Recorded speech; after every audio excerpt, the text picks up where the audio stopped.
இதே ஒரு திருச்செந்தூர் கோவிலேருந்து வெளியே வந்துச்சு, செம்ம கூட்டங்க, அதனால் உள்ளே போக முடியல. அப்படியே இப்போ வந்து கன்னியாகுமரிக்கு அப்படியே பைபாஸ் கேட்டு போயிட்டுருக்கேன். கைஸ், இந்த வீடியோவில் நான் கன்னியாகுமரி ஒரு 90 கிலோமீட்டர் எவ்வளோ கஷ்டப்பட்டு போகிறோம் தான் இந்த வீடியோவில் பார்க்க போகிறோம். ஸோ வீடியோ பார்க்குறவங்க ஒரு லைக் மட்டும் தட்டி விட்டு பாருங்க. ஆனால் நான் கன்னியாகுமரி வரைக்கும் போகிறேன், நீங்கள் போகிற தூரம் மட்டும் இறக்கி விட்டுருங்களா? என்னண்ணா? பின்னாடி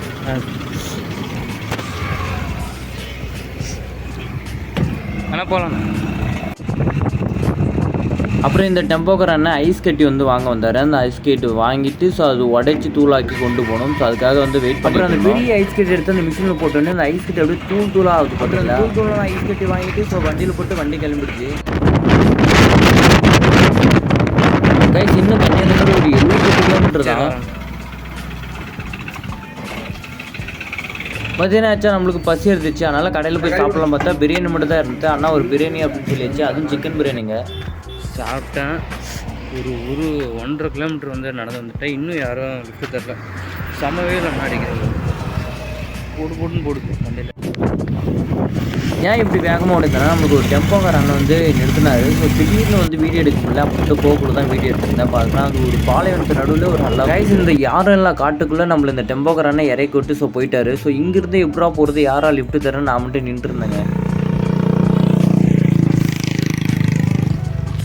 பெரிய பாலைவனம் போல இருக்குது கைஸ். இந்த வெட்டவெளி காடு இருக்குல்ல, இதுதான் தமிழ்நாட்டில் முக்கியமான பிளேஸாக மாறும். இஸ்ரோ இருக்காங்களா, தமிழ்நாட்டில் ராக்கெட் லான்ச் பண்ண இடம் ஒன்று தேடிட்டு இருந்தாங்களா. ஸோ அந்த இடம் தான் இந்த இடம். ஸோ ஒர்க்லாம் நிறைய போயிட்டு இருக்கு. ஏன்னா இஸ்ரோ வந்து இந்த இடத்த சூஸ் பண்ணால் இது பக்கத்துலேயே கடல் இருக்குங்க. ராக்கெட் லான்ச் ஆனால் அது பார்ட்ஸ் எல்லாம் வந்து கடல்லே வந்துடும். ஸோ அடிக்கிற வெயிலுக்கு நடந்தே போக முடியல. ஸோ இங்கே மரத்தடியில் அப்படியே நிற்க வேண்டியதான். பாருங்களேன், யாருமே இல்லை. ஸோ இந்த இடத்துல யாராச்சும் லிஃப்ட் கேட்டால் இன்னும் ஒரு 1.5 மணி நேரம் தான் ட்ராவல் பண்ணால் கன்னியாகுமரி போகலாம். ஆனால் இந்த இடத்த யாரும் அதிகம் வைக்க நிறுத்த மாட்டாங்க.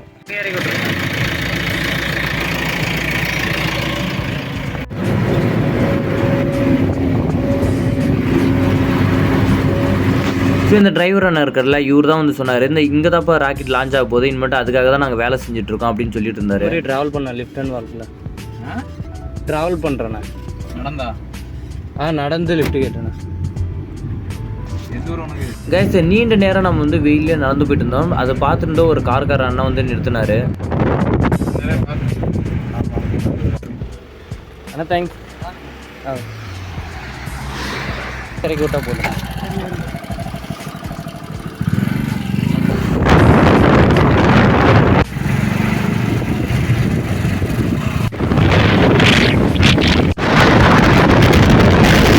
தேங்க்ஸ். ஒரு ரொம்ப தூரம் வந்து ஒரு அண்ணன் கூட பைக்கில் வந்தேன். இன்னும் கன்னியாகுமரி வந்து ஒரு 38 கிலோமீட்டர் தான். ஸோ இன்னைக்குள்ளே ரீச் ஆகிடுவேன். ஆனால் திருவள்ளுவர் சிலை பார்க்க முடியுமா என்னன்னு தெரியலங்க. கைஸ், நான் நடந்த போக்குலேயே என் பின்னாடி ஒரு பெரிய விண்மில் இருக்குது பார்த்தீங்களா, செம்ம பெருசாக இருக்குது.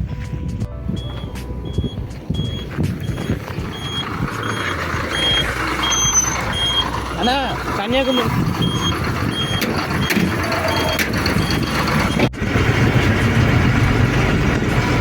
இந்த இடத்துலாம் போக்கல என் ஃபோன் வந்து ரொம்ப ஹீட் ஆகிடுச்சுங்க. வீடியோ அப்படியே ஆஃப் பண்ணி வச்சுருவேன், சார்ஜர் டக்கு டக்குன்னு. அந்த நேரத்தில் வந்து வண்டி வந்துடும். ஸோ வீடியோ எடுக்க முடியாமல் போயிடும். ஸோ இந்த அண்ணன் வந்து நம்ம கொஞ்சம் தூரம் இறக்கி விட்டு போயிடுவார். ஸோ அப்புறம் கஷ்டப்பட்டு இனிமேட்டு தான் போய் ஆகணும். போகலாம். வண்டி சரி, தேங்க்ஸ். போகலாம். கைஸ், இதுதான் அணுமின் நிலையம், பவர் பிளான்ட்டு. வந்து கன்னியாகுமரி தூத்துக்குடி நடுவில் இருக்குது போல். புக்கெல்லாம் படிச்சிருப்பேன்ல. கைஸ், அப்படியே வந்துட்டே இருந்தேன்னா தம்பி தான் அணுமின் நிலையம் அப்படின்னு சொன்னார். ஸோ இங்கே இறங்கி ஒரு வீடியோ எடுக்கலாம் பார்த்தா அண்ணன் டக்குன்னு போயிட்டாரு. நான் கன்னியாகுமரி போனோம், நீங்கள் போகிற தூரம் மட்டும் இறக்கி விட்றீங்களா?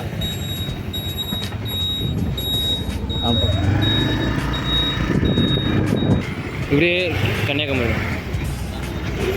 சரிங்க. குட்டப்புலி. ஸோ இன்னும் கொஞ்சம் தூரம் தான் கன்னியாகுமரி. ஆனால் கன்னியாகுமரி போகிறேன்னா போகிற வழியில் இறக்கி விட்ருங்கண்ணா. கன்னியாகுமரி போகிற தூரத்தில். ஓகே.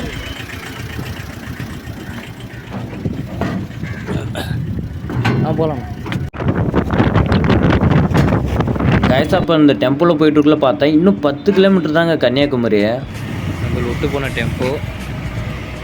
இன்னும் 10 கிலோமீட்டர் தான் கன்னியாகுமரி.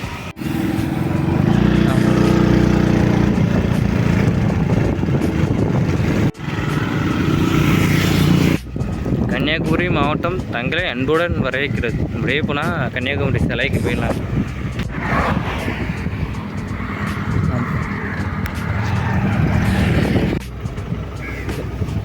நன்றிங்க.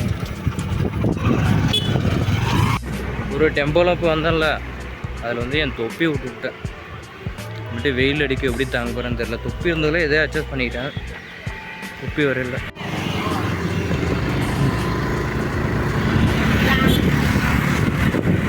நன்றிங்கண்ணா. போகலாம்.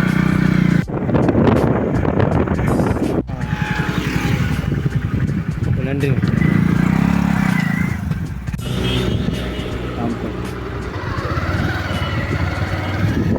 இருக்குண்ணா இன்னும்.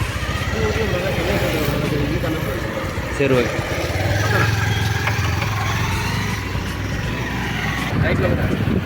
அண்ணா இந்த கன்னியாகுமரி இருக்கு. ஓகே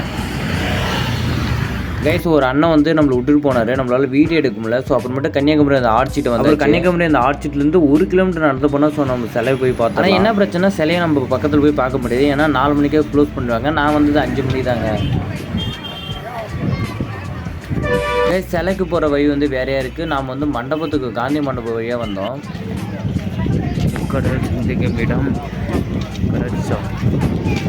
கைஸ், இதான் காந்தி மண்டபம். ஸோ காந்தி நின்றுச்சுன்னா கூட ஸோ இதை தாண்டி நம்ம வந்து கீழே போனால் நம்ம இந்த முக்கடல் வேறு இடம் நம்ம வந்து பார்க்கலாம்.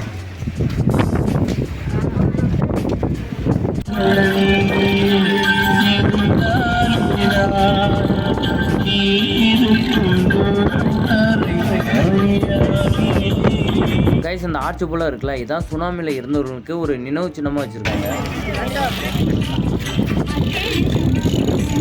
கன்னியாகுமரி ரீச் பண்ணிட்டோம். அப்புறம் நிறைய பேர் வந்து இங்கே உட்காந்துட்டு அந்த திருவள்ளுவர் சிலை வந்து பார்த்துட்டு ஃபோட்டோ எடுத்துட்டு இருந்தாங்க. ஸோ நாமளும் பார்த்துட்டு 4-5 ஃபோட்டோ எடுத்துகிட்டு இருந்தோம். கைஸ், இந்த வீடியோவில் நான் திருச்செந்தூர் வந்து கன்னியாகுமரிக்கு எவ்வளோ கஷ்டப்பட்டு, அதுவும் 90 கிலோமீட்டர் தான் எவ்வளோ கஷ்டப்பட்டு நான் லிஃப்ட் கிட்ட வந்திருப்போம் உங்களுக்கு தெரிஞ்சிருக்கும். கைஸ், டைம் வந்து 6 மணி. இப்போ வந்து கன்னியாகுமரி வந்து ரீச் ஆகிட்டோம். ஒரு 5 மணிக்கு ரீச் ஆகிட்டோம். ஃபோனும் சார்ஜ் இல்லை, எதுலையுமே சார்ஜ் இல்லை. ஸோ இதோட ட்ராவலை முடிச்சுக்கிட்டு ஸோ நம்ம வந்து ரூம் தேட போகிறோம். ஸோ கன்னியாகுமரியில் தங்கிட்டு ஸோ நாளைக்கு வந்து அங்கே என்ன பண்ணலாம் அப்படின்னு பார்க்கலாம்.